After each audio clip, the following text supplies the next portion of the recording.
este Colegio Profesional de Historiadores de Madrid en el ciclo de conferencias que hemos organizado este otoño sobre la Primera Guerra Mundial. 100 años después, claves para su comprensión. Esta es la cuarta de las conferencias y que va a tener como ponente a don Julio Gil Pecharromán, lo mismo que hizo en la tercera de las conferencias. Y tengo que decir también y dar la bienvenida a aquellos que puedan estar escuchándonos a través de la famosa red de Internet, porque es la primera vez que en este colegio, a través de una solución técnica que denominan algo así como streaming, no sé si lo pronuncio bien, vamos a lanzar a la red la conferencia y la estamos lanzando en este mismo instante. Esto que se dice en vivo y en directo. Don Julio Gil es profesor de Historia Contemporánea de la Universidad Nacional de Educación a Distancia, en la que lleva desde 1987. Con anterioridad ya fue profesor de la Facultad de Periodismo de la Universidad Complutense de Madrid, donde colaboró con don Carlos Seco Serrano y con don Javier Tusell. Su línea de investigación se centra fundamentalmente en la historia política española del siglo XX y en la historia europea también del siglo XX, la historia contemporánea. Como docente es la asignatura que imparte de esa manera tan peculiar como es el impartir en una universidad a distancia, que es una cosa bastante singular. Decía el otro día que estaba muy contento de poder venir aquí a dar una conferencia porque era donde de verdad se encontraba con alumnos, se encontraba con público, que no es habitual en la universidad a distancia. Con todo, es una de las universidades más importantes de España porque es de toda España y porque tiene más de 200.000 alumnos, con su peculiaridad. Ha publicado un numeroso elenco de publicaciones, de libros, sobre temas como monografías sobre la historia política de España del siglo XX, la derecha autoritaria alfonsina de 1913 a 1936, José María Albiñana y el Partido Nacionalista Español, historia de la Segunda República Española, con permiso de la autoridad, la España de Franco y la política exterior del franquismo. Ha abordado también temas biográficos, con 3 biografías sobre José Antonio Primo de Rivera, retrato de un visionario, y don Niceto Alcalá Zamora, un liberal en la encrucijada. Y ha publicado también libros en relación con la historia de Europa, la historia contemporánea, como Historia de la Integración Europea, Historia de la Integración Europea 2011, o Europa Centro-Oriental Contemporáneo, siglos XIX y XX, un tema al que yo hacía mención en la última conferencia, creo que de los más complejos que se pueden abordar en la historia contemporánea del mundo, y sobre todo de la europea. Pero también, por ejemplo, la Historia de la Integración Europea, que es una publicación del 2011, o el Movimiento Nacional 1977-1977 y del Partido Único a Alianza Popular, publicación que ha dado a la prensa en el año pasado, en el 2011. Con todo, lo que más le caracteriza es un amplio y profundo conocimiento de la historia de Europa, y en esa línea es en la que le pedimos que hiciera el favor de impartir las 2 conferencias que le corresponden dentro del ciclo. La de la vez anterior se tituló 1915, bloqueo y estancamiento, y la que hoy nos trae a esta sala se titula, o la hemos titulado, 1916-1917, la gran matanza, con un título que parece más bien el titular de un periódico, pero que parece responder de alguna manera a la tremenda y extraordinaria cantidad de bajas que se produjeron en aquel periodo. Y sin nada más, tienes la palabra. Muchas gracias, decano. Bien, yo no sé si estoy aquí bien situado para la red. Bien. Bueno, pues buenas tardes, muchas gracias por su presencia aquí, y voy a exponer un tema tan complejo como la Primera Guerra Mundial en el año 1916, en uno de los años que duró el conflicto, intentando no ser demasiado prolijo en la descripción de batallas, ofensivas, generales, etcétera, sino, bueno, explicar cómo se producen los principales movimientos, cuáles son las tendencias en la operatividad bélica en este momento, porque durante la Primera Guerra Mundial hubo un continuo aprendizaje por parte de los Estados mayores de las tácticas, de las estrategias que iban surgiendo sobre la marcha conforme la guerra se complicaba y sus efectos eran cada vez más duros y más permanentes. Y luego pues me centraré en otro de los aspectos globales que creo que tiene interés, no es un aspecto estrictamente militar, que es lo que afecta a la economía, las transformaciones de la economía mundial y sobre todo europea durante la Gran Guerra, y en qué forma la Gran Guerra, a través de estas serias alteraciones del sistema económico, del sistema social, influyó en el periodo de entreguerras e incluso en el desencadenamiento de la Segunda Guerra Mundial. He preparado pues una serie de, como el otro día, de mapas y algunas fotos.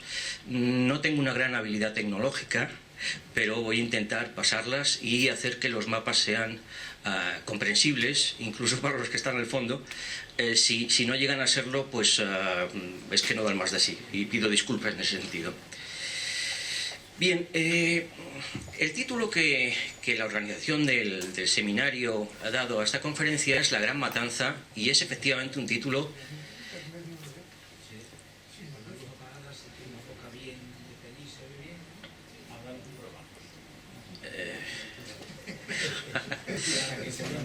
bien. Decía que La Gran Matanza es un título muy adecuado para definir lo que fue el año 1916, un año de transición dentro de la guerra, en el cual se consolidan las tendencias que se habían ido improvisando durante el año y medio anterior, y por otra parte se ponen los cimientos, se sientan las bases para el desarrollo de un conflicto realmente mundial, que es lo que sucederá a partir de 1917 y sobre todo en 1918. Es decir, podemos contemplar 1916 como un año de transición, pero también como un año de cambio de tendencias y de modernidad de la guerra. Es decir, lo que se había iniciado como una guerra del siglo XIX pasa a ser plenamente una guerra del siglo XX, con todo lo que esto conlleva de mayor dureza, de mayor sacrificio, de gran masacre, que luego se reproducirá en la Segunda Guerra Mundial. Bien, yo confío, sí. Como el otro día, voy a exponer lo que, a mi modo de ver, son las características fundamentales de este momento. Concretamente, señalaré 4 cuestiones que, desde mi perspectiva, son las fundamentales para entender lo que es la Primera Guerra Mundial en 1916, en este año concreto. En primer lugar, los objetivos militares son muy limitados y se producen básicamente a través de batallas de desgaste que duran muchos meses, 6 meses, 8 meses, una batalla concentrada en un frente pequeño de 40, 60 kilómetros, 8 meses, y batallas en las que a lo mejor acaba participando 2 millones de hombres, como sucede en el Somme. Es decir, es un panorama completamente distinto a todo lo que se conocía en Europa de la guerra. Lógicamente eso conlleva un inmenso sacrificio en vidas humanas, en desplazamientos de población, en destrucciones de ciudades, de pueblos. Ese panorama desolador de kilómetros y kilómetros de trincheras machacadas por la artillería. En 1916 ya es un panorama que abarca gran parte de Europa.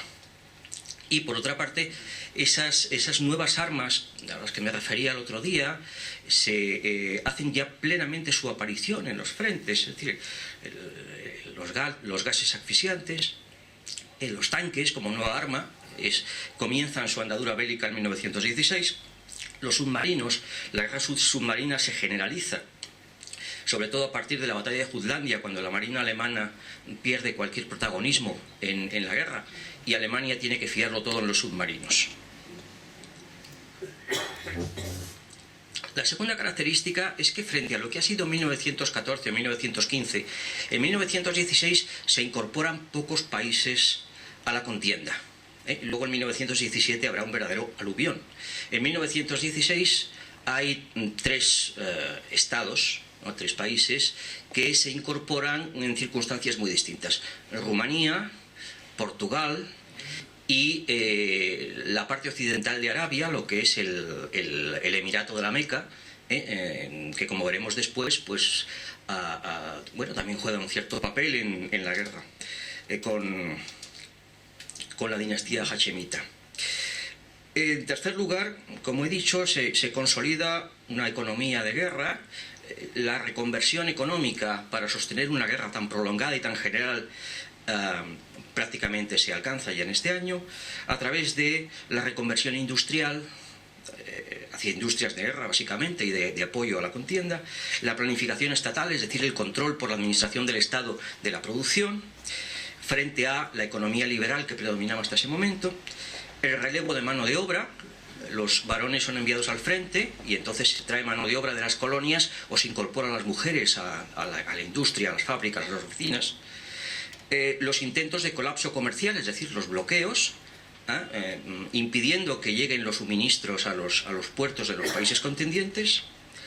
Y la lucha por las materias primas fundamentales como son el carbón, como son el petróleo, como es el trigo. Gran parte de la estrategia militar está basada, sobre todo en los imperios centrales que no tienen imperios coloniales y que no dominan el mar, está basada en el control de las materias primas que se pueden encontrar en Europa. Y en cuarto lugar, creciente descontento entre civiles y militares. Un descontento que inmediatamente después de 1916 lleva ya a la Revolución Rusa de febrero del 17 y a los famosos motines militares en Francia, que tuvieron una enorme resonancia, pero que en general se producen en casi toda Europa. Durante la Primera Guerra Mundial, me refería yo también el otro día, la cifra de muertos y de heridos es algo desconocido. Ni siquiera las guerras napoleónicas, que habían sido tan generalizadas y tan duras, habían causado ni por asomo la cantidad de bajas militares y civiles que causa la Primera Guerra Mundial. Las estadísticas oficiales hablan de 10 millones de militares, de combatientes muertos y 7 millones de civiles. Hay que decir que los civiles, no hay una política sistemática de eliminación de civiles como sucederá durante la Segunda Guerra Mundial, por ejemplo, con el holocausto nazi, con el bombardeo de ciudades, etcétera, bombardeo aéreo, ¿no? Aquí son civiles que bien o caen víctimas de represión étnica o bien les pillan las batallas en sus casas, en sus poblaciones, y entonces sufren las consecuencias de la guerra, pero hasta tal punto que son aproximadamente 7 millones de muertos. Sumados a estos, los 6 millones de desaparecidos, de gente de la que nunca más se supo, daría una cifra total de unos 23 millones, aunque es verdad que parte de esos desaparecidos simplemente pueden ser desertores, que se escondieron muy bien y de los que no se volvió a saber, ¿no? Pero 23 millones es una cifra alta. Claro, pensemos que la Segunda Guerra Mundial causa 60 millones de muertos. Por lo tanto, pues hay una cierta contención, ¿no? Por lo menos en lo que afecta a los civiles. Y por otra parte, las bajas de civiles, lo que podía sembrar realmente el descontento, son muy distintas de unos países a otros. La cifra más alta de civiles muertos era en el Imperio Otomano, en lo que es el Imperio Turco, pero es en gran medida como consecuencia de limpiezas étnicas, matanzas contra los armenios, contra los griegos, contra los árabes, es decir, política de represión de minorías descontentas. Serbia tiene 150.000 muertos. Rusia tiene 470.000 muertos civiles. Son cifras elevadas, desde luego. Pero Francia solo tiene 40.000. Y Alemania, en cuyo territorio no se combatió nunca, tuvo 720 civiles muertos. Comparados con el 1,5 millones del Imperio Otomano, evidentemente señala que la existencia de frentes prolongados y de minorías contrarias a la política bélica de los estados es lo que ocasiona las muertes masivas de civiles. Bien, entrando en lo que es el aspecto militar, hay que decir que las experiencias de 1915 enseñaron a los aliados que habían fracasado una y otra vez en sus ofensivas, como vimos. Les habían enseñado que tenían que coordinarse, es decir, que no podía ir cada uno por su lado atacando como toros enfurecidos. Era preciso coordinar las actuaciones. De manera que el 6 de diciembre de 1915, en Chantilly, en Francia, se reúnen representantes de los estados mayores de todos los países aliados, Gran Bretaña, Francia, Rusia, y deciden coordinar una serie de acciones para abrumar a las potencias centrales. Recuerden que las potencias centrales ocupan la parte central de Europa y sus enemigos están repartidos por el exterior. Entonces, el acuerdo en Chantilly es atacar en sucesivas oleadas para obligar a los imperios centrales a mover sus tropas continuamente para tapar huecos, en la esperanza de que no sean suficientemente rápidos y uno de estos ataques consiga profundizar porque los alemanes o los austrohúngaros no han conseguido mover sus tropas. Claro, los alemanes y los austrohúngaros se defienden en lo que se llama la defensa de líneas interiores, con un sistema ferroviario magnífico, y entonces pueden enviar cientos de miles de hombres en cuestión de 3 o 4 días desde Francia a Rusia. Con lo cual estas ofensivas estudiadas para eso, como veremos, no conducen a ningún resultado. Y lo que hacen los aliados es desencadenar las batallas de desgaste. Ya vimos en el año 15 que en Francia, por ejemplo, las ofensivas empleadas por los aliados buscaban romper el frente alemán y devolver las fronteras hasta Alemania. Pero eso había sido imposible. Por lo tanto, ahora lo que se impone son batallas en sitios muy... bueno, este gráfico se refiere a los porcentajes de fallecidos, ya lo he explicado, pero como verán ustedes, los civiles son casi tantos como los militares, estos 10 millones y 7 millones a los que me he referido antes. Bien, hablaba de las batallas de desgaste. Las batallas de desgaste tienen como finalidad eso, causar tal cantidad de víctimas que el ejército enemigo no pueda sostener futuras defensas. Se trata de matar a cientos de miles de combatientes y el que mate más, pues gana la guerra. Ese es el propósito de los estados mayores. De manera que, por ejemplo, pensemos que en la batalla del Somme, que duró 8 meses, en un frente de 40 kilómetros, se llegan a enfrentar 2 millones de hombres, de los cuales aproximadamente 1 millón resulta herido o muerto. En Verdún, prácticamente es lo mismo, algo menos, pero también, durante casi un año.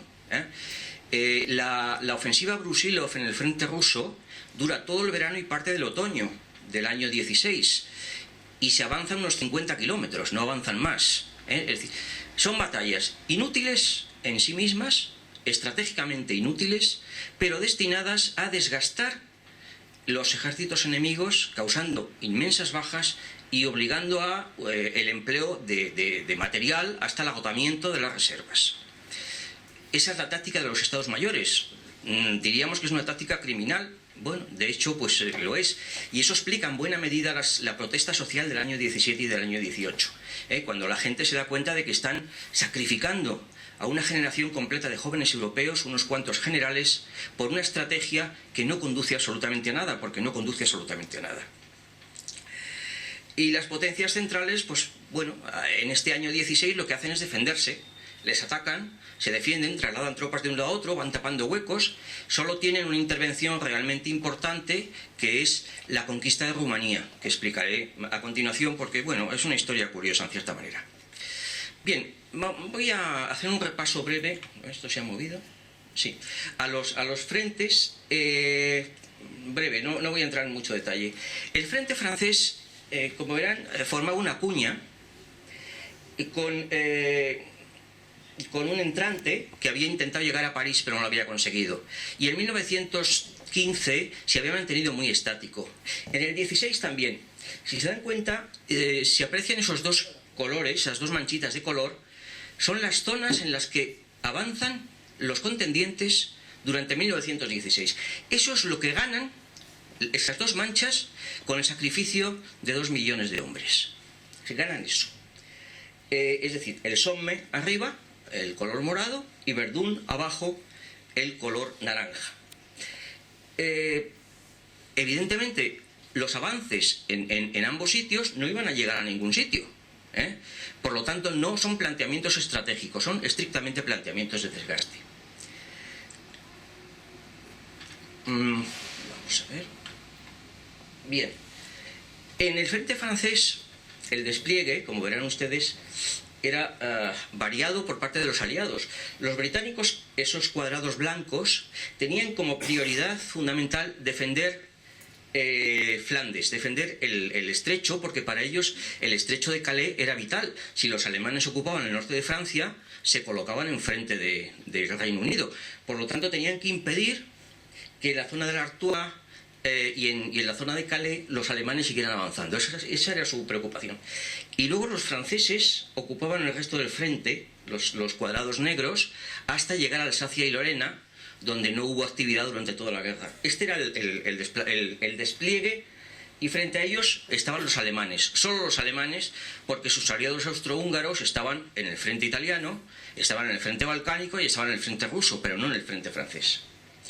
Bien, ¿cuál es la táctica de las batallas de desgaste? El ataque a pecho descubierto, es decir, la conquista de las trincheras enemigas una a una. He traído una serie de fotos que voy a pasar muy rápido para que se hagan una idea. Este es el inicio del ataque. Los soldados abandonan el agujero, que es su trinchera, que es un agujero, y se lanzan al combate con el fusil, con la bayoneta, enfrentándose a la artillería que les machaca, las ametralladoras del enemigo y los fusiles enemigos. Ellos saben que por lo menos la mitad de los que están atacando no llegarán a la otra trinchera. Es decir, este tiene que ser un momento... No lo hemos vivido afortunadamente ninguno de nosotros. Tiene que ser un momento tremendo, porque saben que ellos mismos o sus compañeros van a caer como moscas. Bien. Naturalmente el enemigo ha puesto todos los obstáculos posibles. Este es un ataque a una trinchera alemana en Verdún. Se ve muy mal, pero verán ustedes que está lleno de estacas y de alambre. Y los soldados franceses tienen que ir cortando los alambres lentamente. Cuando llegan a la trinchera enemiga, pues a lo mejor ha pasado una hora... Y han quedado el 10% de todos los atacantes. Era estrictamente una táctica que consistía en perder los menos hombres posibles, si había suerte, y llegar a la trinchera enemiga, y el enemigo, pues lo que tenía que hacer, el que defendía la trinchera, era intentar matar a todos los que pudieran antes de que llegaran. Bien, esto lógicamente daba lugar a escenas como esta. Esta es una foto muy famosa, en la cual se ve unos soldados alemanes defendiéndose en el Somme con la máscara antigas, porque aquí se usaban ya los gases prácticamente todos los ataques. Es decir, antes de atacar las trincheras se lanzaba el gas para asfixiar o matar a los defensores se ponían las máscaras para evitarlo, y esta es una ametralladora, parece una ametralladora Maxim, que está disparando contra una oleada de atacantes que atacan con el fusil a la bayoneta. La mortalidad era, por lo tanto, tremenda. Y estas otras imágenes tremendas que deja la batalla del Somme son soldados británicos que han quedado ciegos por el gas. Les han puesto uno detrás de otro y les han dicho que se vayan a la retaguardia. Se supone que el primero puede ver, claro, porque si no, no llegarían.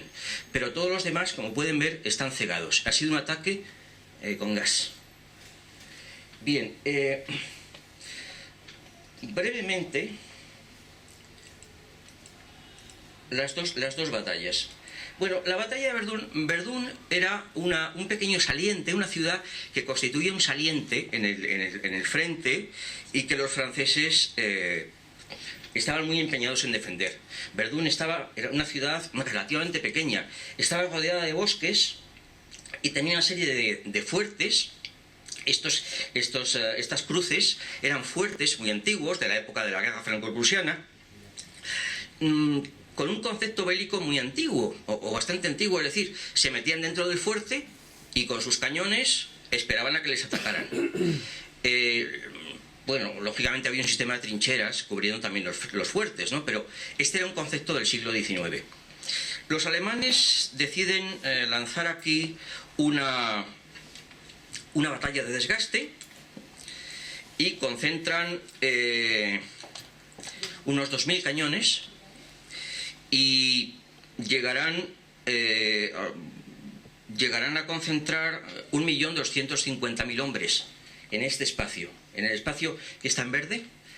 Ahí es cierto que unos entran y otros salen, pero ahí llegará a combatir 1.200.000 hombres por parte alemana y 1.140.000 franceses, que también se irán relevando. En la primera fase, los alemanes consiguen avanzar ese espacio que está en color verde. Como pueden ustedes ver, se trata de unos poquitos bosques, conquistan dos fuertes, Dunamont y Vaux, y ahí se detienen. La única ventaja estratégica es que cortan el ferrocarril por el norte y Verdún queda desabastecido. Y entonces se produce uno de estos hechos de propaganda de la Primera Guerra Mundial, y es que la carretera del sur, la que va a Bar-le-Duc, la vía sagrada, que dice allá abajo, se convierte en el lugar de aprovisionamiento de Verdún. Y por esa vía sagrada, todos los días pasan miles de camiones, no hay ferrocarril, hay camiones, miles de camiones para abastecer la ciudad y para llevar soldados. Por otra parte, se nombra comandante de la plaza, cuando las cosas están muy feas, es decir, en el verano, a un militar francés que es Philippe Pétain, que se cubrirá de gloria, puede decirse así, quiero decir, se cubre de gloria, consigue evitar que los alemanes sigan avanzando. Tiene una frase mítica también, cuando le dice a sus tropas, coraje, courage, on les aura, es decir, coraje, podremos con ellos, o les tendremos, y esa es una frase como la del no pasarán, que también es una frase de la Primera Guerra Mundial, que se convierte en un instrumento de propaganda tremendo, ¿no? La pronuncia Pétain. Bueno, tras el fracaso de la ofensiva, que no llega mucho más allá, los franceses de octubre a diciembre, es decir, la ofensiva alemana empezó en la primavera, hasta diciembre se está combatiendo en Verdún. En diciembre los franceses están en condiciones de contraatacar con casi 1 millón de hombres y conquistan la zona que está en azul, es decir, los dos fuertes y punto, una zona que a lo mejor son 10 kilómetros, Y la cosa se queda ahí, porque los contendientes han quedado tan agotados que ya no pueden seguir. En diciembre de 1916 se acaba la batalla de Verdún por agotamiento. Para que se hagan una idea, los franceses tienen en estos meses, de mayo a diciembre, en Verdún, en este espacio, tienen 542.000 bajas, de los cuales 165.000 son muertos. Y los alemanes tienen 434.000 bajas, de los cuales 143.000 son muertos. Es decir, mueren unos 300.000 hombres en este corto espacio. Eso es una batalla de desgaste de la Primera Guerra Mundial. El Somme es lo mismo, solo que aquí son los ingleses los que llevan el peso. La batalla del Somme, el jefe del Estado Mayor francés, Joffre, el mariscal Joffre, la plantea también como una batalla de desgaste. Es decir, no vamos a conquistar prácticamente nada, pero vamos a matar a todos los alemanes que podamos. Se fijan, si ven ustedes, esta línea roja es el frente inicial, y el objetivo superambicioso que se fijan es esta pequeña localidad, poco más que una aldea, Perón. Esa es la idea de conquistarla, no lo consiguen. El frente de la batalla, desde aquí hasta aquí, tiene 40 kilómetros y avanzan aproximadamente unos 20 kilómetros en el sector más amplio. La ofensiva comienza el 1 de julio y llega prácticamente hasta finales de año. Causa 450.000 bajas entre los británicos, 420.000 en los franceses y unas 200.000 en los alemanes. Y cuando acaba la batalla del Somme y solo han llegado hasta aquí, es decir, han conquistado unos bosques y algunos pueblecitos, no se ha hecho nada. Y eso ha sido todo el año 1916 en el frente occidental. Una matanza en Verdún y una matanza en el Somme. Para nada. Eso sí, para causar mucho daño al enemigo, pero también se lo causa uno a sí mismo, porque si los alemanes pierden 200.000 hombres y los franceses pierden 400.000, pues la ofensiva es un poco absurda. Bien, Otro frente que también se desarrolla en este momento, bueno, sí quería indicar, en el Somme se utilizan por primera vez los tanques, estos tanques concretamente. El tanque Mark británico, este es un Mark IV un poquito posterior. El otro día les enseñaba el primer prototipo de tanque, ¿se acuerdan ustedes? El Little Willy, que era un tanque, que era un prototipo, nada. Cuando se pone en marcha un año después ya están bastante perfeccionados. La torreta no se podía mover, pero ese cañón lateral sí se podía mover. Y sobre todo lo que pretendían los tanques era causar pavor entre el enemigo. Un poco más, ¿no? Estos primeros tanques. Pero es en el Somme donde este nuevo arma comienza su andadura. Bien, vamos a seguir. El frente italiano. Bueno, el frente italiano había comenzado en 1915, el año anterior, con la entrada de Italia en guerra en el bando aliado, y tenía dos sitios de operaciones. En los Alpes occidentales, esas zonas en azul es donde se combate, y luego los italianos se habían empeñado en atacar lo que hoy es Eslovenia, desde la frontera, con la idea de conquistar Gorizia, que era una población que estaba a unos kilómetros de la frontera, pero que tardaron casi 2 años en conquistarla. De manera que durante el año 16 se producen dos grandes batallas. Simplemente las menciono de pasada, porque si no va a dar tiempo a nada. Los italianos durante el año 15 habían avanzado, esto en verde es Italia, esto es Austria, habían avanzado hasta esta línea superior que ven aquí arriba. Tenía mucha importancia por una razón. Si ven ustedes estos triangulitos, los triángulos, esta es la dorsal de los Alpes. Es decir, habían superado los Alpes y se habían colocado en la zona de llanuras, de plataformas, al otro lado, con lo cual casi dominaban el interior del Trentino austriaco.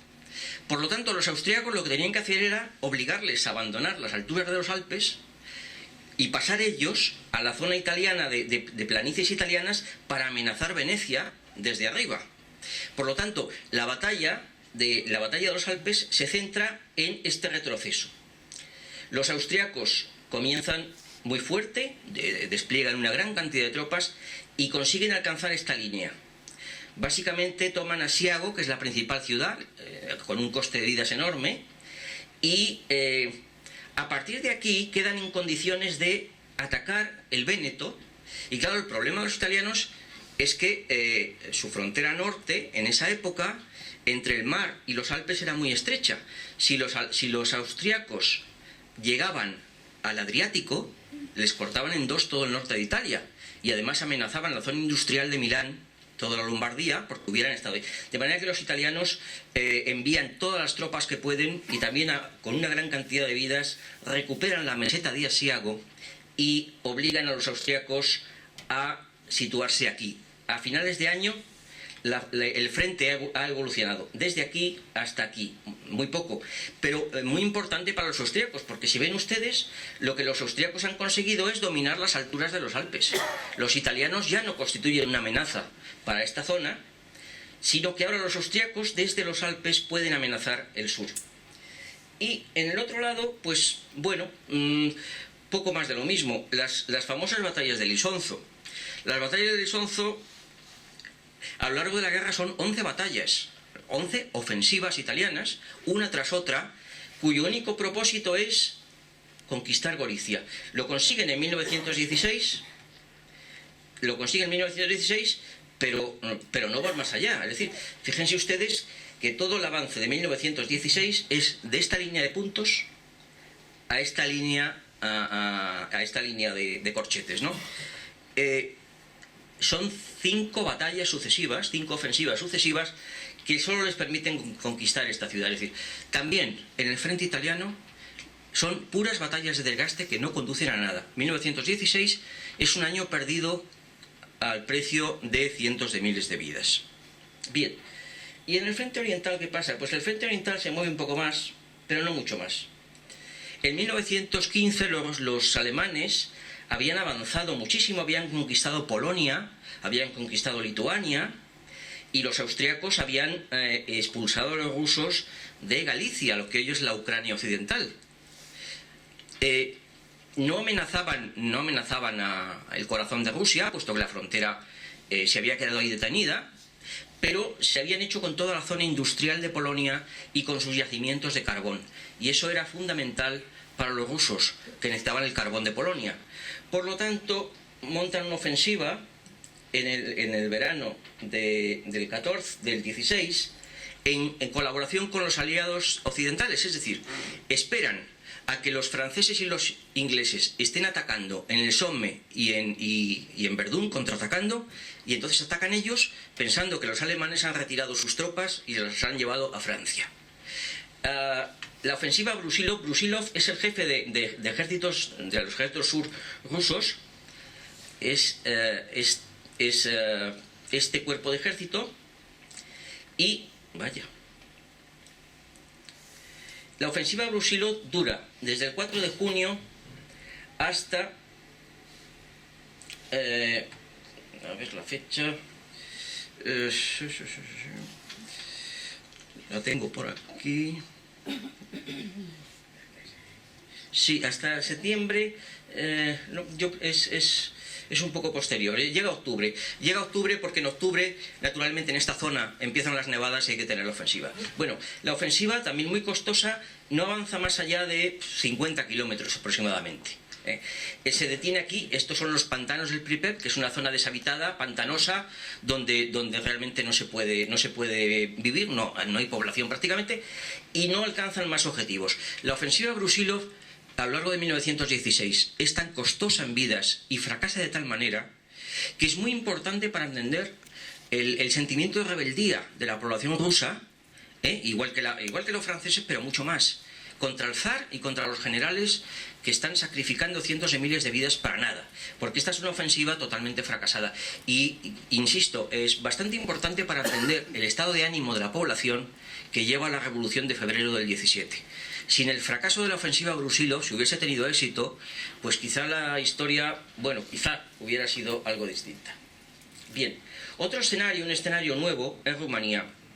Rumanía es en este momento un país neutral hasta 1916, que está entre contendientes: Bulgaria y el Imperio Austrohúngaro por un lado y el Imperio Ruso por el otro, y están en medio.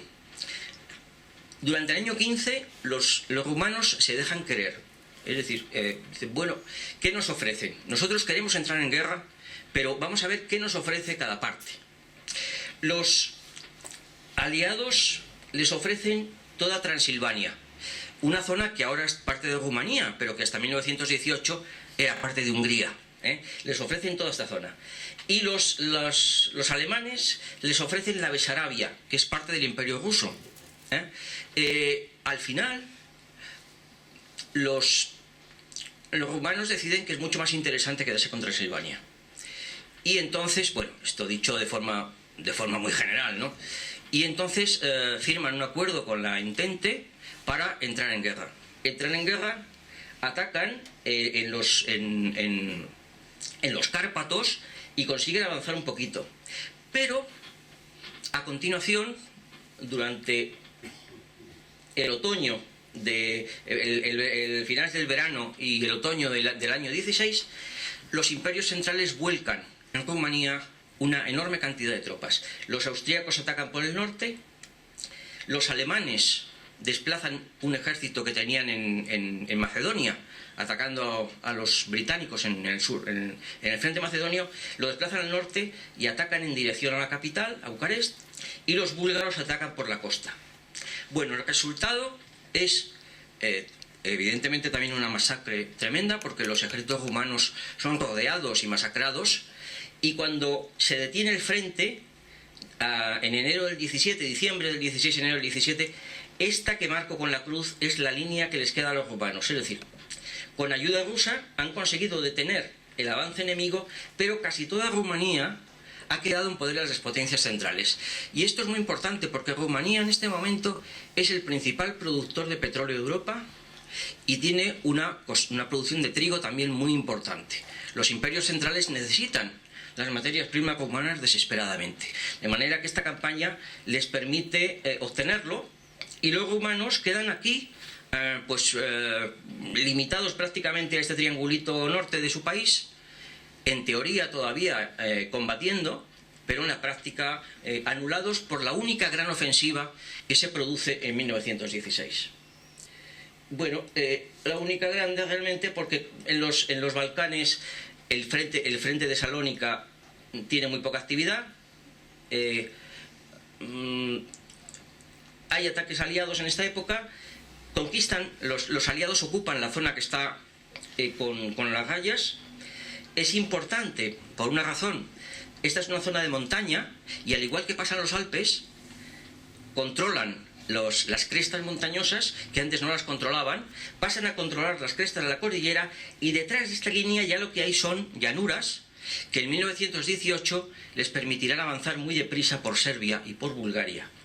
Pero en este momento, 1916, con Grecia, que todavía no está en el conflicto, teóricamente es un país neutral, y sin embargo tiene ya tropas italianas, tiene tropas francesas, tiene tropas británicas en su territorio combatiendo al enemigo. Pero es un frente que se mueve poco. Igual le sucede al frente caucásico. Como verán ustedes, la guerra ya se ha extendido enormemente. En el frente caucásico los rusos avanzan muy poco, conquistan estas localidades, esta zona es la que conquistan en el 16, es muy poca cosa, pero las batallas de desgaste producen un daño tremendo al ejército turco.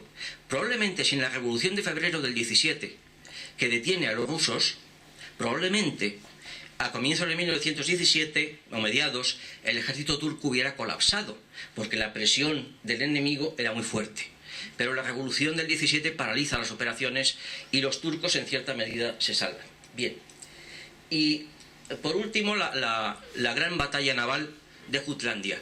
Esta es, hasta la Segunda Guerra Mundial, es la mayor batalla naval de la historia. La batalla de Jutlandia es la única batalla naval importante que se produce en la Primera Guerra Mundial. Los alemanes se habían refugiado a finales de 1914, lo que llamaban la Armada de Alta Mar, es decir, los acorazados, los destructores, toda su flota importante la habían concentrado en los puertos en esta zona, porque los británicos dominaban todo el Mar del Norte. La Armada británica era muy superior a la alemana. Sin embargo, los alemanes tenían necesidad de combatir a la Armada británica, que les había bloqueado completamente, no podían recibir comercio exterior. Por lo tanto, en la primavera del 16 planifican una estrategia para derrotar a la Armada británica de la metrópoli.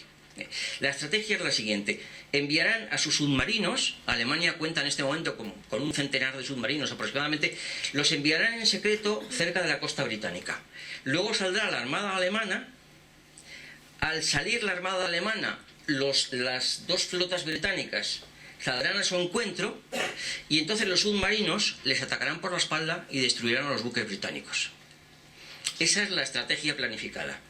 El problema es que los servicios de escucha británicos interceptan los mensajes de la Armada alemana y poseen sus claves, y se enteran del plan.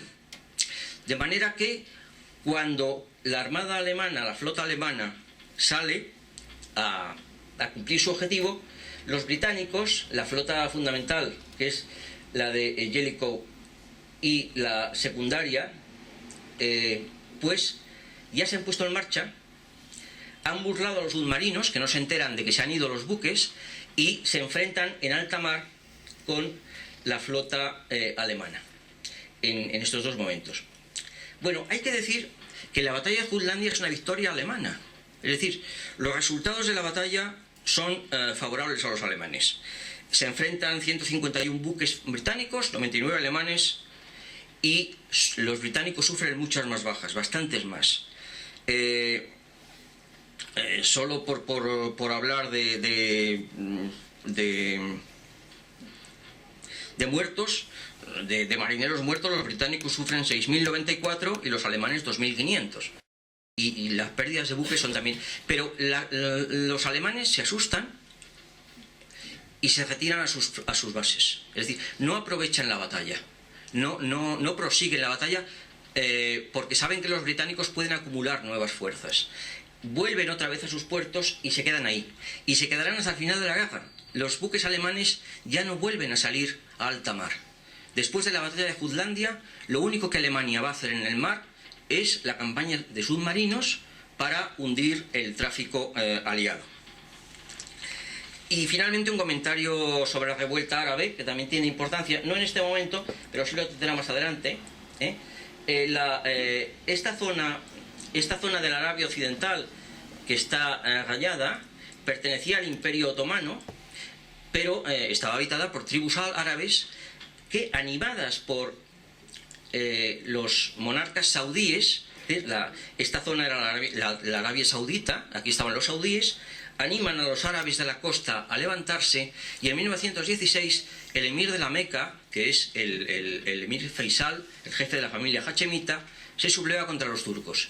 Inmediatamente los británicos desde el Cairo le envían un agente de inteligencia que se llama Thomas Lawrence de Arabia. Y Lawrence de Arabia se coordina con Faisal para cubrir dos objetivos que se conseguirán a comienzos de 1917. Uno, destruir el ferrocarril estratégico de Damasco a la Meca, que era muy importante para los turcos, lo vuelan.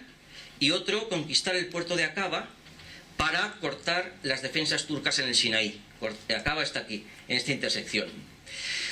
Si se acuerdan ustedes de la película Lawrence de Arabia con Peter O'Toole, es una película británica, por lo tanto es muy fiel a la historia. Esto está muy bien explicado. Es una película en la que podemos fiarnos de la forma en la que cuenta la revuelta árabe. Aunque bueno, el cine en cierta manera nos sirve para explicar la historia, tiene sus limitaciones y sobre todo el problema de los actores. Yo cuando pienso en Lawrence de Arabia y me imagino a Alex Guinness como el emir Faisal hachemita, pues lo que veo es a Obi-Wan Kenobi de la Guerra de las Galaxias, y entonces me desaparece completamente la película, ¿no? Bien, pero desde luego esta película, igual que Doctor Zhivago, la escena de la sublevación de las tropas, la que recordarán ustedes, el convoy de heridos, es una escena impresionante. En general esa película también refleja muy bien lo que es el ambiente prerevolucionario, el ambiente de desmoralización de las tropas en los años 16 y 17. Bien, y finalmente me referiré muy brevemente, a la economía de guerra, que era un tema que no solo afecta a las condiciones económicas, sino también a las condiciones sociales. Bien, la economía mundial era la economía europea y de sus colonias, y algunas potencias, vamos a llamarlas emergentes, sobre todo Estados Unidos, no era emergente, pero no era una economía colonial, y Japón, que también estaba en ese momento comenzando su propio despegue económico, pero había poco más. De manera que Europa controlaba los mares, controlaba el comercio mundial y controlaba una enorme cantidad de producción fabril. Los países habían ido adoptando políticas proteccionistas en la fase anterior a la guerra, es decir, protegiendo su comercio, sus circuitos comerciales, como la Commonwealth británica, y expulsando a los competidores de esos circuitos comerciales, lo cual había, como nos recuerda continuamente la Organización Mundial del Comercio, había aumentado la tensión entre los estados, puesto que se combatían en el ámbito comercial en lugar de colaborar a través de un libre comercio. Esta situación incide mucho en el comienzo de la guerra mundial, la imposibilidad de conquistar mercados que están copados por potencias rivales. Pero la declaración de la guerra fue tan súbita, tan inesperada, aunque se esperaba la guerra, pero no en ese momento, que las economías no estaban preparadas. Hubo que improvisar. Y cuando el sistema económico empezó a ser eficaz para contribuir al esfuerzo de guerra en todos estos países, fue en 1916. Había habido una reconversión muy importante. ¿Cuáles fueron los condicionantes? Los condicionantes de este cambio en el sistema económico mundial, y sobre todo europeo, que hace de la Primera Guerra Mundial un punto de inflexión en la historia económica del continente. Tan punto de inflexión que lo que surge a partir de la Primera Guerra Mundial, sobre todo con los totalitarismos, es un modelo completamente distinto al que había antes, ¿no? Bueno, yo señalaría brevemente una serie de condicionantes. Primero, la movilización masiva y muy prolongada de hombres hacia los frentes, que afecta a la mano de obra. Esto conlleva naturalmente primero la movilización. Es movilización que, como nos recordaba el decano el otro día, en un primer momento se produce incluso con alegría, ¿no? entre la población. Se piensa que la guerra va a ser breve y es como una fiesta. Esto no es el primer momento, porque la gente lleva ropa de abrigo. Es decir, esto tiene que ser el invierno de 1914-15 en una localidad británica. Fíjense que los que van a alistarse, que llevan en la mano la papeleta de alistamiento, están muy contentos y además muchos han llevado a la familia, como si fueran a hacer un picnic, ¿no? Bueno, esto cambiará con el tiempo, ya no habrá alegría a la hora de acudir a filas, pero en esos momentos sí. Bien, la cifra de movilizados es enorme. Fíjense ustedes, estas vagas indican la movilización de hombres en los ejércitos de los países aliados. Y estas indican los heridos y estas los muertos. Vean ustedes las proporciones. Pero sobre todo fíjense en la cantidad de varones en edad laboral que se movilizan y que por lo tanto dejan de ser fuerza productiva. ¿Cómo se sustituye esta gente en unas industrias que deben estar produciendo a tope? Pues de dos maneras. En un primer momento se traen indígenas de las colonias. Los aliados, claro, las potencias centrales no pueden, ¿no? Se traen gente de África, se trae gente de la India y se les emplea. Pero también se les destina al frente. No vale. ¿A quién se recurre? A las mujeres. Por lo tanto, a partir de cierto momento, las fábricas y las oficinas, los transportes públicos, pero sobre todo las fábricas de armamento, las fábricas de maquinaria pesada, se llenan de trabajadoras en los tornos, en los transportes, que están sustituyendo a los hombres que están combatiendo. El otro día me refería al efecto social que implica esto. Las mujeres se incorporan por primera vez al ámbito laboral, evidentemente en puestos subordinados, puesto que no hay mujeres, hay muy pocas mujeres universitarias, por lo tanto los varones, los ingenieros, los directores de empresas, etcétera, no son movilizados, se les dejan sus puestos porque son fundamentales, pero la mano de obra sí que sufre esta alteración, y entonces accede una enorme cantidad de mujeres, y esto, como indicaba el otro día, es un condicionante importante a la hora de que se produzca la avalancha de concesión del voto a las mujeres en los países europeos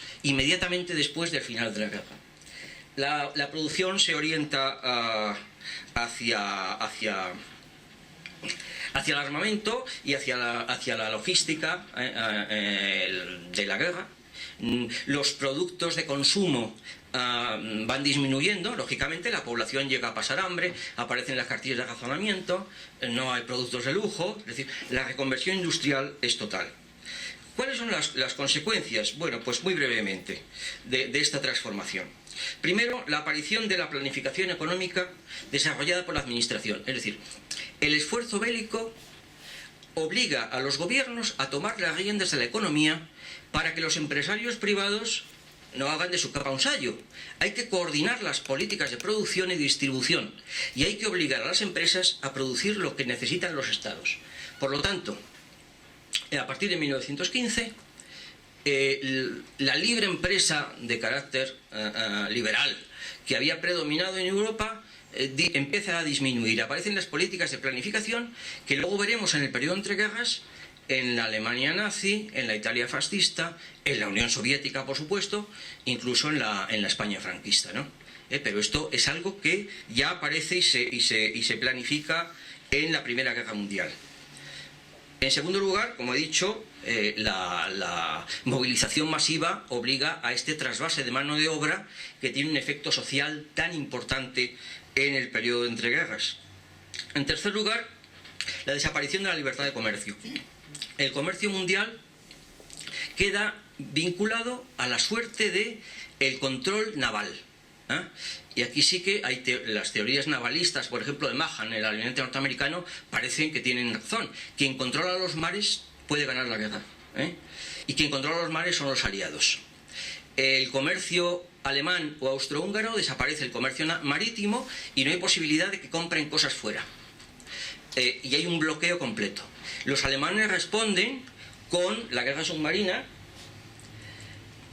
intentando hundir todos los buques mercantes aliados que pueden. Esta es una postal alemana muy curiosa, es una postal de propaganda, es una postal completamente falsa. Como verán ustedes, van a hundir un barco mercante británico. Entonces, según la postal, el submarino avisa al mercante: oye, que os vamos a hundir, desalojad. Y entonces los marinos ingleses se bajan y les van a echar una cuerda para meterlos en el submarino y salvarles la vida. Esto es totalmente falso. Los submarinos hundían sin ningún aviso y no recogían ni un solo náufrago, entre otras cosas porque dentro del submarino no cabía nadie más. Pero la Primera Guerra Mundial es la guerra de la propaganda ya, muy avanzada, y esta es una postal que indica claramente lo que se vendía, pero también nos demuestra cómo era el sistema por el que los submarinos hundían el comercio aliado en el Atlántico y en el Canal de la Mancha. ¿Qué solución buscaron los aliados al final? Los convoyes. Es decir, en lugar de buques sueltos, los agrupaban a todos los que iban, bueno, por lo que había hecho la Armada Española en el siglo XVI y XVII, ¿no?, para cruzar el Atlántico, para evitar a los piratas. Se unían todos los buques, acompañados de buques de guerra, fundamentalmente destructores que tenían cargas de profundidad, y en cuanto aparecía un submarino, hundía un buque. Claro, eso no se podía evitar, porque el submarino no se podía detectar, no existía el radar todavía, pero hundía un solo buque e inmediatamente los acorazados se lanzaban sobre él a intentar hundirlo, y ahí se acababa el ataque. Mientras que, cuando no había convoyes, hundían un buque tras otro. De manera que esto solucionó bastante el tráfico aliado y permitió, por ejemplo, el transporte de 1 millón de soldados americanos a Europa en 1918 sin mayores incidentes, ¿no? Y bueno, la otra característica fundamental es el extremado endeudamiento de los contendientes. Esta fue una guerra carísima, muy larga, muy cara, y los estados se vieron obligados a conseguir dinero para financiar la guerra. Esta es una de las preocupaciones básicas. Si no hay dinero, si no se pueden comprar materias primas, si no se puede importar, si no se pueden pagar los salarios, se pierde la guerra, evidentemente. De manera que aparecieron dos fenómenos, uno tras otro. En primer lugar, los empréstitos interiores. Es decir, los estados pedían a sus ciudadanos que les diesen dinero. Lo hacían a través de la banca. Esto es un cartel italiano de un empréstito. Lo hace una banca. El estado le encarga al banco que venda los bonos con un 5%. Bien. Y entonces los particulares compran bonos patrióticos para financiar el coste de la contienda. Claro, esto en un primer momento funciona, pero luego la gente se queda sin dinero y sobre todo empieza a pensárselo, porque está muy bien el patriotismo, pero estos bonos solo serán rentables si el país gana la guerra. Claro, si la pierde, pues se acabó el bono, no te lo devuelven nunca. De manera que tenía un riesgo muy importante. La política de empréstitos interiores, por lo tanto, fue disminuyendo. ¿Y qué hicieron los países? Endeudarse en el exterior. ¿Y quién acudió a financiar la guerra? Los bancos norteamericanos. El sistema financiero norteamericano, que nadaba en dólares, que no poseía colonias y que estaba a la búsqueda de mercados desesperadamente. De manera que, a partir del año 16, miles de millones de dólares fluyen sobre los países europeos como préstamos que hay que devolver con intereses. Cuando acaba la guerra, esto es un problema tremendo, porque todos, británicos, franceses, italianos, les deben a los americanos su Producto Nacional Bruto de varios años, claro. ¿Y cómo intentan paliarlo? Castigando a los vencidos, las famosas reparaciones de guerra. Es decir, lo que los franceses tienen que pagar a los americanos, los alemanes se lo van a dar a los franceses. Este es, como es bien sabido, es una de las causas fundamentales del desastre que conduce al hundimiento de Alemania a principios de los años 20, que justifica el crecimiento del nazismo, es decir, cómo Alemania está siendo expoliada para que los banqueros judíos americanos, porque esa es la propaganda nazi, cobren el dinero francés que los franceses les están quitando a los alemanes. Y por lo tanto ese sistema es tan nefasto que en los años 20 los americanos tienen que lanzar dos planes, el plan Young y el plan Davis, para amortizar la deuda, y al final la liquidan porque están hundiendo las economías europeas. Es tal la cantidad de deuda que han contraído los países europeos para financiar el conflicto que Estados Unidos duda mucho de que acabe cobrando todo lo que se le debe, y además está quedando sin clientes porque los está hundiendo. Esto tendrá importancia en la posguerra de la Segunda Guerra Mundial, cuando los americanos hayan aprendido que no se puede hacer esto, y entonces lanzan el Plan Marshall, que es un plan de ayuda básicamente, ya no son préstamos, es ayuda para estimular la demanda europea y de esa manera que la industria norteamericana pueda vender. Pero esto de cobrar las deudas ya han aprendido que no conduce más que a un desastre. Pero quédense con esta idea de que el tema de la financiación de la guerra es un tema crucial, es un tema fundamental, porque si no hay dinero para financiarla, pues no se puede ganar. Bien, con esto termino. Muchas gracias.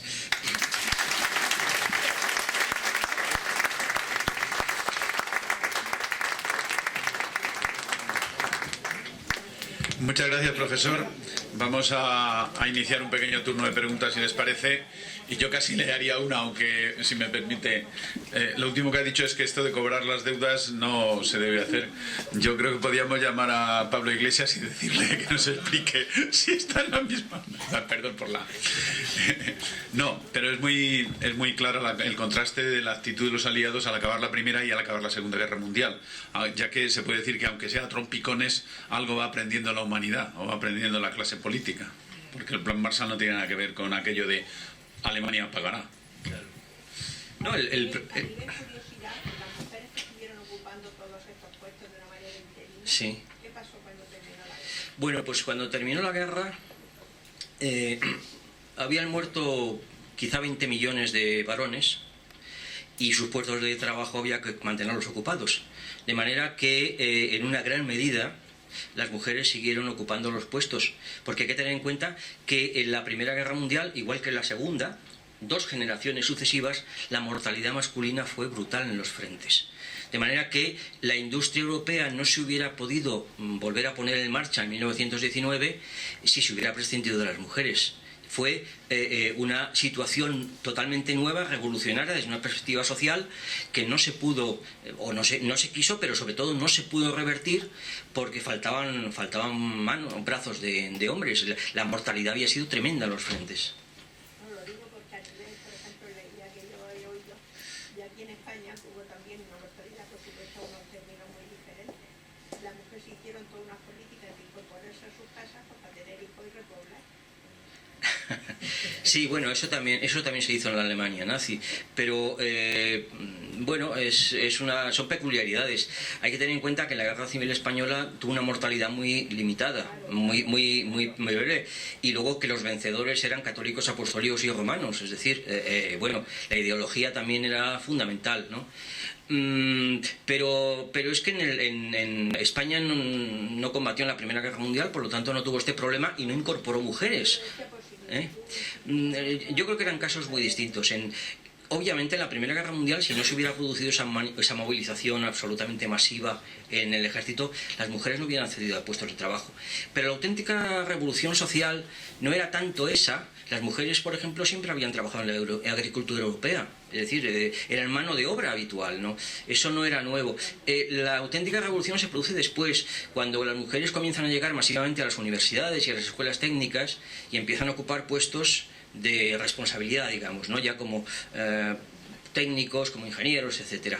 Ese es el momento en el que se da el gran paso, porque lo otro pues es lo que Marx llamaba el ejército de reserva del capitalismo, es decir, si faltan hombres, pues hay mujeres, se las emplea y ya está, y si sobran, pues se las devuelve a sus casas. Yo creo que son 2 momentos muy distintos.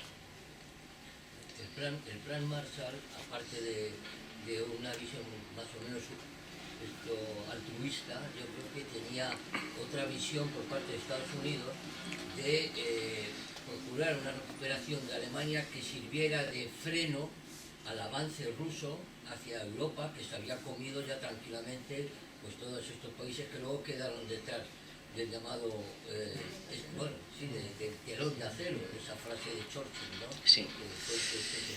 Yo creo que hay un interés enorme de frenar a los rusos porque si no se hubieran comido Europa fácilmente. Sí, el plan Marshall tenía 2 objetivos. Bueno, había un objetivo altruista, claro, pero no nos fiemos mucho del altruismo en la política.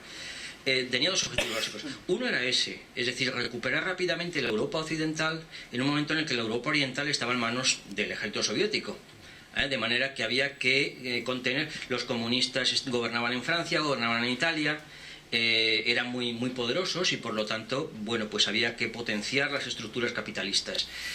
En segundo lugar, se trataba de potenciar los mercados europeos para que compraran productos americanos, porque los países arruinados no compran.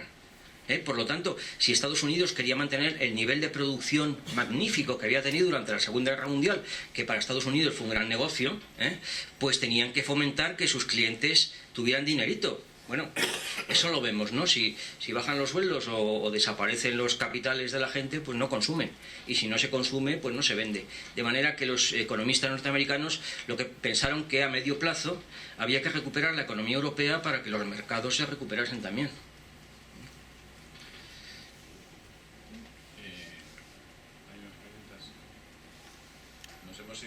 Nos hemos ido a la Segunda Guerra Mundial en lugar de la Primera. Ya hablaremos de la Segunda. Este año hace también 70 años de que comenzase la Segunda, ¿no? No, 70 y... 39. 39.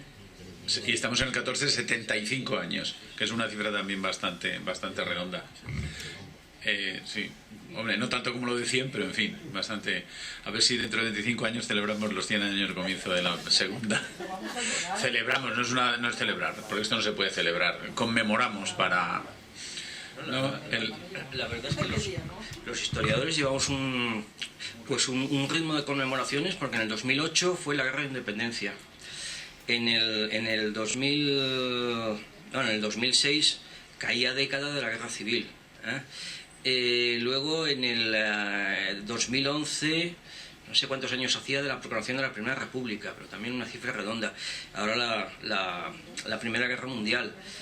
En fin, está bien que haya conmemoraciones porque mueven el mercado y la gente se interesa por la historia, ¿no?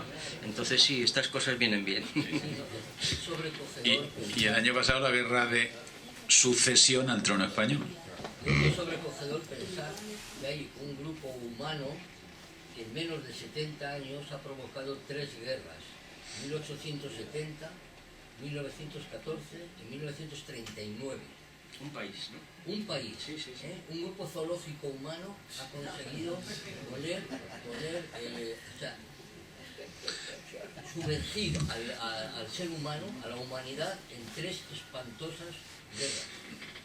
Sí, pero las generaciones se suceden, ¿eh? El grupo humano tiene continuidad por genealógica, pero son personas distintas y mentalidades distintas y coyunturas distintas. Yo no estoy de acuerdo con eso. Pues yo sí, estoy de acuerdo con lo que digo. El grupo humano que dirige la unidad alemana, dirigido sobre todo por Bismarck, tiene unas peculiaridades muy especiales y termina en una guerra que dura apenas 3 meses. Y sobre todo tiene solo una batalla, que es la de Sedan, en la que acorralan a... Y ahí el manejo de los hilos de la política internacional por parte de Bismarck hace que provoque 3 conflictos muy limitados, muy concretos, y que no afectan apenas ni a las bajas demográficas, ni a la economía alemana, ni a la francesa. En todo caso, el hecho más negativo es que provoca el fin de la República Francesa, del imperio de Napoleón III, y luego la unidad alemana, que vista desde el punto de vista de la historia global es un gran éxito. Es un gran éxito que luego además se ha repetido con la reunificación alemana ahora, que ahora la caída del muro de Berlín, otra fecha y tal. Y luego la Primera y la Segunda Guerra Mundial ya son otra cosa muy diferente, y la generación que ha provocado la guerra de Sedan ya ha muerto, ya ha fallecido en 1918. Yo no sé si habrá continuidad biológica o racista, pero a mí me parece que esos son términos como muy curiosos. El hecho de que haya habido unos españoles que en 1936 han provocado una guerra civil en España, cruenta como pocas, difícil como pocas, y que es una cicatriz en la historia de España tremenda, yo, que soy heredero de mi padre que estuvo en la guerra y en la cárcel, no soy en absoluto responsable de aquello, ni tengo ninguna continuidad con ellos, ¿eh? Yo ahí, bueno, tengo mi punto de vista, yo no veo esa continuidad.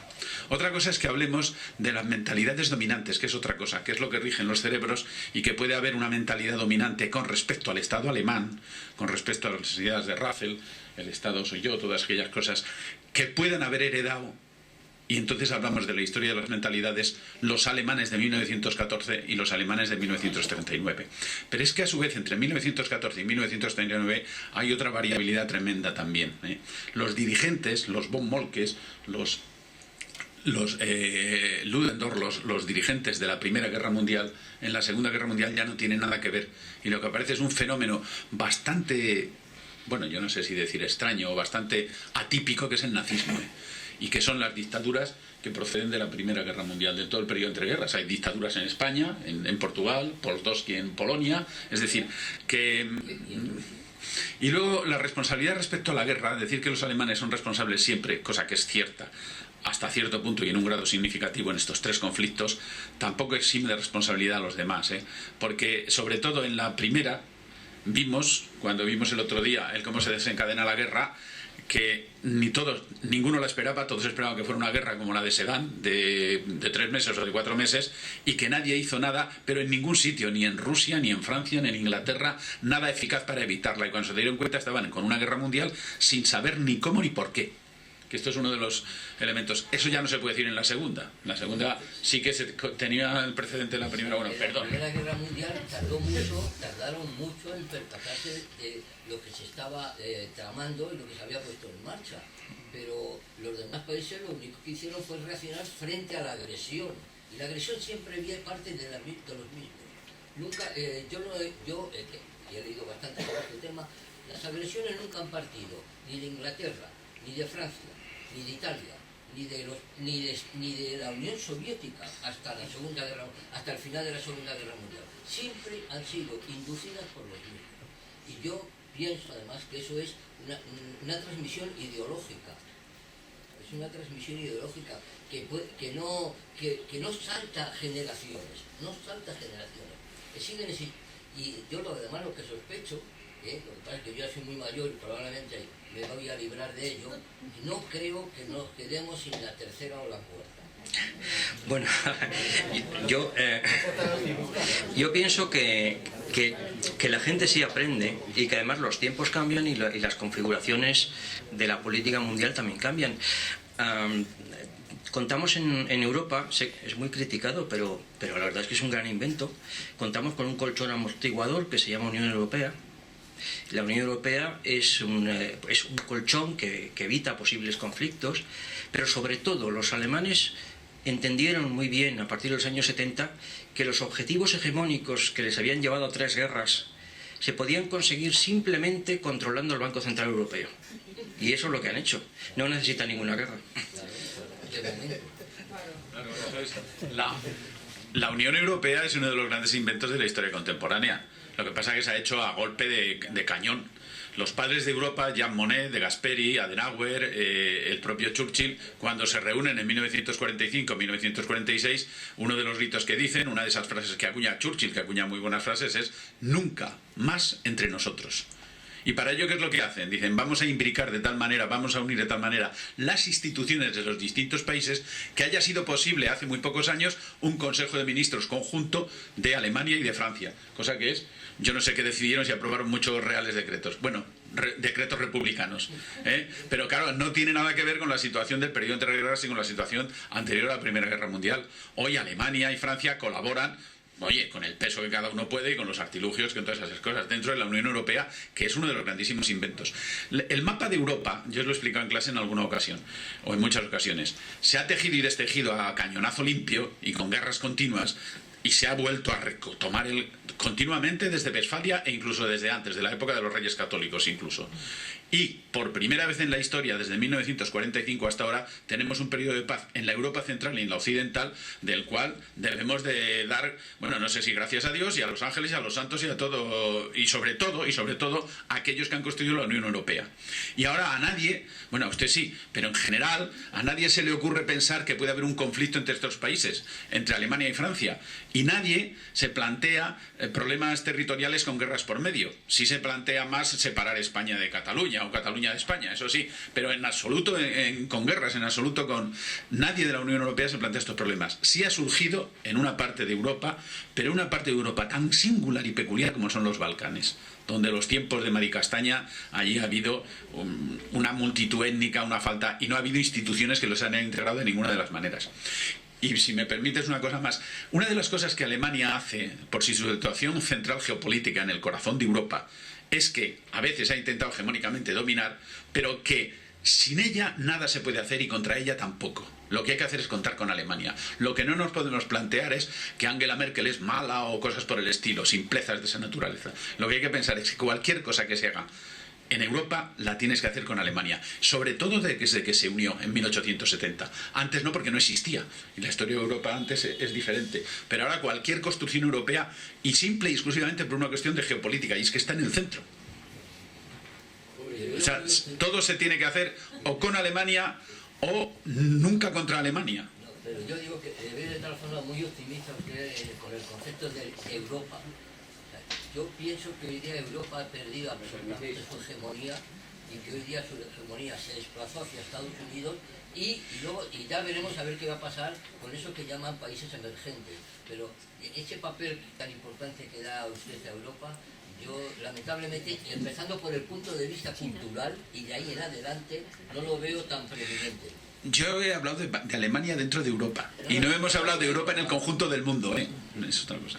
Bueno, yo creo que... ahí hay otra pregunta. Pues la última y levantamos la sesión. Enlazando lo que decíais, una de las consecuencias de la hiperinflación, de la entreguerra, consecuencia de las reparaciones de los del castigo, es que el pueblo alemán lo que le aterroriza es la inflación, lo que le aterroriza es el exceso de deuda pública. Tuvo mucha reticencia a implantar el euro precisamente para perder la solidez del marco alemán. Y eso es otra consecuencia y que nos permite entender la posición de Alemania de la ortodoxia financiera. Sí, tan es así que el euro es el marco. Es decir, si se acuerdan ustedes de las paridades, cuando se establece el euro, la paridad es un euro, un marco. Lo que se hace en el año 1999 es cambiar el nombre del marco, pasan a llamarlo euro y nos lo ponen a todos. Y punto. Y así Alemania entra en el euro. Bueno, muchísimas gracias, profesor. Un aplauso.